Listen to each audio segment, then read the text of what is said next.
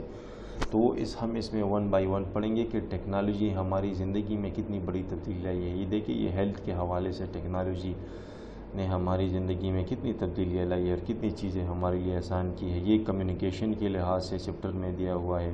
یہ وہ چیزیں جس کو استعمال کرنے سے ہماری زندگی میں آسانیاں پیدا ہوئی ہے. یہ دیکھیں زراعت کے حوالے سے ہے کہ سیڈ اگر ہم صحیح طریقے سے ٹیکنالوجی کی مدد سے ہم اس کا پورا پروسیس کریں تو ہمیں کتنا فائدہ دے سکتا ہے. پھر اس چیپٹر میں یہ ساری چیزیں پڑھیں گے انشاءاللہ. پھر اس کے بعد ہے ہمارا اگلا چیپٹر، یہ دیکھیں یہ ذرائع آمد و رفت. پہلے ہمارے پاس کس طرح تھی، اب کس طرح ہے. نیٹ کے ذریعے ہمیں دنیا کے دوسرے حصے سے کنیکٹ ہو سکتے ہیں، حالانکہ پہلے جو ہے ہمارے پاس یہ سہولت نہیں تھی. یہ چیپٹر نمبر 11 یہ انتہائی امپورٹنٹ کویشچن ہے اور یہ اسمارٹ سلیبس سے نصیر الدین اور ٹیکنالوجی جو پہلے جو چیپٹر تھا یہ ابھی 2020 کووڈ-19 کا جو اسمارٹ سلیبس گورنمنٹ اور پرائیویٹ دونوں اسکولوں کے لیے بنایا گیا ہے جس میں آگے بورڈ کے پیپر آئیں گے. اس میں سے کچھ چیپٹر ایکسکلوڈ کی گئی ہے، اس کی میں الگ سی ویڈیو انشاءاللہ اپلوڈ کروں گا اور اس میں آپ کو فل ڈیٹیل سے بتاؤں گا کہ کون سے چیپٹر سلیبس میں ہیں کون سے نہیں ہے. اس کو اسمارٹ سلیبس کا نام دیا گیا ہے. سیفٹی فرسٹ یہ جو 11 نمبر چیپٹر ہے یہ بھی اس میں نہیں ہے، یہ کاٹ لیا ہے، حالانکہ یہ انتہائی امپورٹنٹ چیپٹر ہے. اس میں کہا گیا ہے کہ ایک دو بندوں کی ڈائلاگ ہے کہ اگر کسی کا کوئی گلے میں کچھ پھنس جائے، ہاتھ کٹ جائے، جل جائے، ہارٹ اٹیک کسی کو ہو جائے یا ایکسیڈنٹ ہو جائے، تو ہم اس کو پہلی جو امداد دیتے ہیں وہ کس طریقے سے دیتے ہیں. یہ دیکھیں، یہ مختلف قسم کے طریقے ہمیں اس میں بتائے گئے ہیں. فرسٹ ایڈ باکس ہوتی کیا ہے، اس میں کون کون سی چیزیں ہوتی ہیں، یہ ساری چیزیں ہم ڈیٹیل سے پڑھیں گے. میں آپ کو پکچر سے یہ دیکھیں ایکسیڈنٹ کا دیا ہوا ہے. ہم اگر کسی کا اس طرح ایکسیڈنٹ ہو جائے تو ہم کس طرح اس کو فرسٹ ایڈ دیں گے. اس میں دو بندے ہیں جن کے درمیان ڈائلاگ ہوا ہے، بابر اینڈ عاصم. تو یہ ایک دوسرے سے ڈائلاگ کرتے ہیں اور فرسٹ ایڈ کے بارے میں ہمیں انفارمیشن دیتے ہیں. یہ دیکھیں، یہ ہارٹ اٹیک کا دیا ہوا ہے. یہ اگر کسی کے گلے میں کچھ پھنس جائے تو اس کے ساتھ ہم نے کیا کرنا ہے. یہ دیکھیں، اگر ناک پہ خون آ جائے تو اس صورت میں ہم نے کیا کرنا ہے، تاکہ اسپتال پہنچنے سے پہلے ہم اس مریض خود کو یا دوسرے مریض کو پہلی امداد دے سکے. ان اولڈ وومن 12 چیپٹر، یہ بھی اسمارٹ سلیبس جو کووڈ-19 ہے اسے ایکسکلوڈ کیا گیا ہے، لیکن ہم اس کو پڑھیں گے، اس میں ایک بھی نہیں چھوڑیں گے. سارے چیپٹر 1 بائی 1 فل ایکسپلینیشن کے ساتھ پڑھیں گے. ایک ویڈیو میں آپ کو پورا چیپٹر جو ہے نا وہ کر کے بتاؤں گا. ان اولڈ وومن یہ ہمارے پاس ایک نظم ہے. اس بک میں ہمارے پاس 4 پوئمز ہے. ایک ہے ڈیفیڈلز، دوسرا ہے hope is a thing with feather, تیسرا یہ ہے ان دا اولڈ وومن، اور چوتھا جو ہمارے پاس ہے وہ ہے ابو بن آدم. یہ اس میں اگر اس میں آپ 2 صحیح طریقے سے یاد کر لیں، اس کی اسٹینزا ساری چیزیں میں آپ کو ویڈیو میں سمجھا کے ود ٹرانسلیشن ود میننگ، ہر ایک چیپٹر کی جو مشکل الفاظ ہے وہ میں ایک کر کے ویڈیو میں آپ کو دیا کروں گا. کسی کو نوٹس چاہیے تو مجھے نیچے کمنٹس میں بتائے، میں اس کے پورے نوٹس پہ اس کو ای میل کر دوں گا. یہ کوئی بڑی بات نہیں ہے. اس میں ایک بوڑھی عورت کے بارے میں بتایا گیا ہے کہ جب وہ بچوں کو پالتی ہے، بچے اس سے چاہتے ہیں، پوری زندگی اپنے بچوں کے لیے وہ صرف کرتی ہے، اس کے بارے میں لکھا گیا ہے. انشاءاللہ ہم اس کو پوری ڈیٹیل سے پڑھیں گے. 13واں ہمارے پاس جو چیپٹر ہے، تھرڈ لاسٹ، یہ لیٹر ٹو نیوز پیپر. یہ اصل میں ہمیں لیٹر لکھنے کا طریقہ بتایا گیا ہے کہ ہم لیٹر کس طرح لکھیں گے. یہ دیکھیں، یہ your address, date, recipient address, اور پھر جو ہے نا اس کے بعد ہم نے کس طرح اس کا شروعات کرنی ہے، لیٹر کے درمیان کیا لکھنا ہے، لیٹر کی کلوزنگ کس طرح کرنی ہے. یہ ساری چیزیں اس یونٹ پہ اپلائی کی گئی ہے. ایک خط لکھا گیا ہے ایک اخبار کو، اور اس میں ایک مسئلے کی نشاندہی کی گئی ہے کہ ہمارے شہر میں یہ مسئلہ ہے، اور آپ کی اپنے اخبار میں اس کی خبر لگائے تاکہ گورنمنٹ اس کی نیوز لگائے تاکہ گورنمنٹ اس پہ ایکشن لے یا متعلقہ انتظامیہ اس پہ ایکشن لے اور لوگوں کو اس مسئلے سے نجات حاصل ہو. پھر اس کے بعد ہمارے پاس جو سیکنڈ لاسٹ چیپٹر ہے وہ ہے 14 بایو ڈائیورسٹی آف پاکستان. اس میں ہم جنگلی حیاتیات کے بارے میں پڑھیں گے پاکستان، اور جنگلات کے بارے میں پڑھیں گے کہ پاکستان کے کتنے ایریا پہ جنگلات ہے، اس میں کون کون سے جانور رہتے ہیں، کون کون سے نایاب ہے، کون کون سے ریڈ زون میں ہے، ریڈ لسٹ میں ہے. ریڈ لسٹ میں ہے، یعنی ریڈ لسٹ کا مطلب کہ یہ جانور ہمارے پاس انتہائی کم مقدار میں موجود ہے ابھی، اور ہمیں اس کو سیو کرنا چاہیے. یہ دیکھیے، اس میں مختلف قسم جانوروں کی تصویریں دی گئی ہیں جو پاکستان میں پائی جاتی ہے لیکن بہت زیادہ نایاب ہیں. یہ دیکھیے، مختلف جنگلات کی تصویر دی گئی ہے، اور پاکستان کی بایو ڈائیورسٹی گلوبل وارمنگ سے کتنی افیکٹ ہو رہی ہے، جانور اس سے کتنا افیکٹ ہو رہے ہیں، وہ سارے ہم اس چیپٹر میں انشاءاللہ ود ٹرانسلیشن پڑھیں گے. دیکھیں، ڈالفن کی تصویر دی گئی ہے. پھر اس کے بعد ہمارے پاس لاسٹ جو چیپٹر آتا ہے وہ ہے ابو بن آدم، جو ہمارے پاس پوئم ہے. یہ دیکھیے، یہ لاسٹ چیپٹر ابو بن آدم 15 چیپٹر. اس چیپٹر میں ابو بن آدم کے روم میں ایک فرشتہ آتا ہے، اس کے ہاتھ میں گولڈن بک ہوتا ہے. پھر وہ ابو بن آدم اس سے پوچھتا ہے بڑے ادب و احترام کے ساتھ کہ اس میں کیا ہے، پھر وہ فرشتہ بتاتا ہے کہ اس میں وہ نام ہے جو اللہ کے بہت پیارے اور نزدیک بندے. تب وہ بنی آدم اس سے پوچھتا ہے کہ میرا نام اس میں ہے کہ نہیں ہے. وہ فرشتہ پھر غائب ہو جاتا ہے. اس میں ہم فل ڈیٹیل سے پڑھیں گے کہ اس میں ہوا کیا ہے. یہ ہمارے پاس فل کلاس 9th انگلش جو کے پی کی بک ہے، یہ فل ہمارے پاس اس میں 15 لیسنس ہیں. ہر ایک چیپٹر کی ٹرانسلیشن، کمپریہنشن، اس کا گرامر، اس کی ویکیبلری، ساری چیزیں ایک ایک چیپٹر کی میں آپ کو ایک ایک ویڈیو میں ایک ایک چیپٹر فل ایکسپلین کر کے دوں گا. اور یہ آپ لوگوں نے ایگزام کے لیے بھی یہ چیزیں اگر تیار کر لے تو آپ بہت اچھے نمبر لے سکتے ہیں اس ایگزام میں. ویڈیو کو لائک کیجئے گا، شیئر کیجئے گا اور چینل کو ضرور سبسکرائب کیجئے گا. آپ جتنا مجھے موٹیویٹ کریں گے اتنے میں آپ لوگوں کے لیے اچھی اچھی ویڈیوز بناتا رہوں گا. انگلش کی صرف نہیں، فزکس، میتھس، بایو، کیمسٹری، جو بھی چیز آپ لوگوں کو چاہیے آپ مجھے کمنٹ میں بتائیں. اس پوری بک کا اوور ویو اور پورے بک کا ایک ایک چیپٹر میں آپ کو ایکسپلین کر کے دوں گا. تھینک یو فار واچنگ، اور لائک اور شیئر اور سبسکرائب کرنا نہ بھولیے گا. ویڈیو دیکھنے کے لیے بہت بہت شکریہ.